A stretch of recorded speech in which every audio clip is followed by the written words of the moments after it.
সংগ্রামী যৌথ মঞ্চের পক্ষ থেকে আগামী কালকের যে শুনানি, সেই শুনানির উপলক্ষে আমরা এখন সুপ্রিম কোর্টে এসেছি।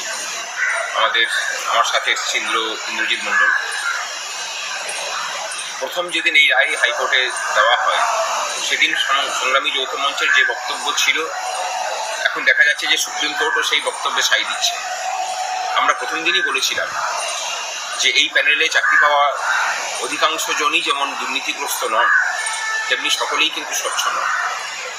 তাই যারা টেন্টেড ক্যান্ডিডেট, যারা দুর্নীতির আশ্রয় নিয়ে চাকরি পেয়েছেন, তাদেরকে শনাক্তকরণ করে তাদেরকে চাকরি থেকে বহিষ্কার করার কাজ এসএসসি করুক, এবং সেই নিয়ে আমরা আন্দোলনও করেছি।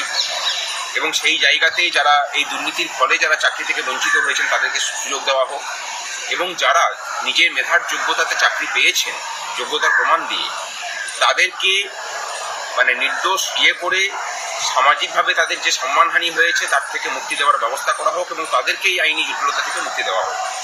আমাদের যে মামলা আছে, সেই মামলাতেও আমাদের এই বক্তব্যই থাকবে। আমরা চাই না যে পুরো প্যানেলের সবাই যে যোগ্য সে কথা বলতে, কিন্তু যেখানে সিবিআই এবং এসএসসি সুনির্দিষ্টভাবে যাদের বিরুদ্ধে তথ্য প্রমাণ জোগাড় করে দোষী বলে সাব্যস্ত করেছেন, তাদের বিরুদ্ধে আমরা চাইব যে সুপ্রিম কোর্টও ব্যবস্থা নিক।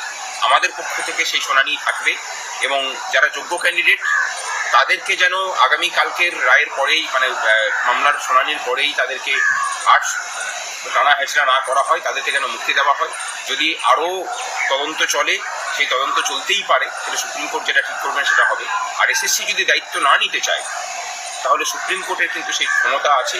সুপ্রিম কোর্ট আলাদা করে কমিটি কনস্টিটিউট করে এই পৃথকীকরণের কাজটা করুক, এবং এসএসসিকে চাপ দিয়ে নির্দেশ দিক এই কাজ করাতে।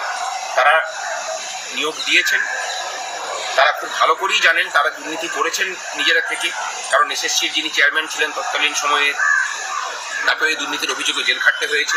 সুতরাং তাদের পক্ষে দুর্নীতিগ্রস্তদের খুঁজে বের করা খুব একটা কঠিন কাজ নয়। যেটা দরকার সেটা হচ্ছে সদিচ্ছা। এবং এই জায়গাতেই আমার মনে হয় যে যারা যোগ্য ক্যান্ডিডেট আছেন, তাদের সমস্ত কিছু ভুলে এক জায়গায় এসে এসএসসির উপর চাপ বজায় রাখারও প্রয়োজন আছে।